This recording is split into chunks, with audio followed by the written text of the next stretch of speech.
హౌస్లపల్లి గ్రామంలో నిన్నటి రోజున రాత్రి సమయంలో ఎవరో గుర్తు తెలియని దుండగులు పెద్దమ్మ గుడిలో అమ్మవారికి గేటు పగలగొట్టి అమ్మవారికి ఉన్న పుస్తమట్టెలు అమ్మవారికి సంబంధించిన వస్తువులు కొంత అమౌంట్ రూపాయలు ఎత్తుకుపోయినారు.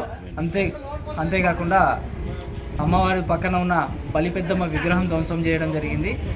ఇదే కాకుండా నూతనంగా ప్రతిష్ఠ అయిన ఎల్లమ్మ గుడి మల్లన్న గుడి దగ్గర కూడా దొంగలు పడి ఎల్లమ్మ గుడి తాళాలు బాలగొట్టి లోపల కొన్ని వస్తువులు దొంగిలించడం జరిగింది, కొంత సొమ్ము దొంగిలించడం జరిగింది. ఇదే కాకుండా చాలా రోజుల నుంచి ప్రతిష్ఠించబడి గౌడ సంఘం ఆధ్వర్యంలో నిర్వహించబడుతున్న ఎల్లమ్మ గుడి వద్ద కూడా గుడి తాళాలు పగలగొట్టి అమ్మవారి దగ్గర ఉన్న రూపాయలు దొంగిలించడం జరిగింది. రూపాయలు దొంగిలించడం కాకుండా అమ్మవారి పక్కనే ఉన్న పుట్టెల్లం విగ్రహాన్ని పూర్తిగా ధ్వంసం చేసి పగలగొట్టడం జరిగింది.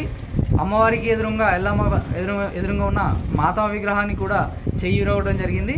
ఈ విధమైన చర్యలు ఇవి అనాగరికమైన చర్యలు, వీటిపైన చర్యలు తీసుకోవాలి. దోషులు ఎవరో వాళ్ళని గుర్తించి వారిపైన కఠినమైన చర్యలు తీసుకోవాలి. ఇటువంటి చర్యలు మరలా కాకుండా చర్యలు తీసుకోవాలని తెలియజేస్తుంది.